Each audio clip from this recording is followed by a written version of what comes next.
பெரியார் இதெல்லாம் பேசியிருக்கார், பெரியார் இப்படிலாம் பேசியிருக்கார், பெரியார் இதையெல்லாம் மக்களுக்கு செஞ்சுருக்கார் அப்படின்னு நல்ல அப்பனுக்கும் ஆத்தாளுக்கும் பிறந்திருந்தா யாராவது மேடை ஏறி போய் சீமானுக்கு பதில் சொன்னோமா? சீமான் சொல்லுவாங்க, சீமான் தமிழ்நாட்டில் எல்லாரும் நல்ல அப்பனும் ஆத்தாளுக்கும் தான் பிறந்திருக்கிறாங்க. எல்லாருக்கும் என்ன சந்தேகம் தெரியுமா? நீங்கள் நல்ல அப்பனும் ஆத்தாளுக்கும் பிறந்துக்கிறீங்களான்றது தான் எல்லாருக்குமே ரொம்ப சந்தேகமாக இருக்குது. ஏன் தெரியுமா? பெரியார் யாருன்னே உங்களுக்கு தெரியாதா? அப்படியா?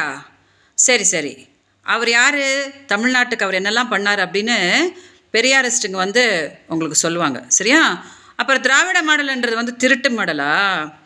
சரி, இப்போ நான் உங்ககிட்ட ஒரே ஒரு கேள்வி கேட்குறேன் சீமான். நானும் நீங்கள் கேட்ட மாதிரியே கேட்குறேன், சரியா?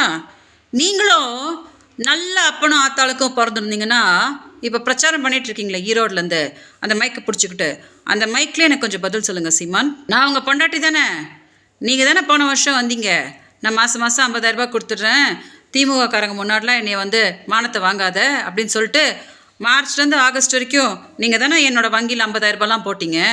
அப்புறம் நீங்கள் பண்ண டார்ச்சரை தாங்க முடியாமல் தானே நான் கம்ப்ளைண்ட் கொடுத்தேன்.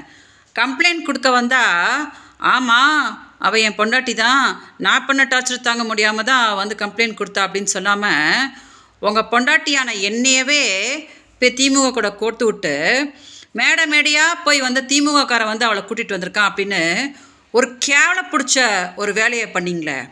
நீங்கள் நல்ல அப்பனும் ஆத்தாளுக்கும் பிறந்திருக்கிறீங்களா? அப்புறம் என்ன சொன்னீங்க? கண்டிப்பாக நான் ஒரு நாள் ஜெயிப்பேன், அப்போ உங்களெல்லாம் உண்டில்லைன்னு ஆக்குவேனா? அப்படியா சீமான்? கிடையவே கிடையாது. இந்த ஜென்மத்தில் நீங்கள் ஜெயிக்க மாட்டீங்க. என்னோட சாபம் உங்களை ஜெயிக்கவே விடாது.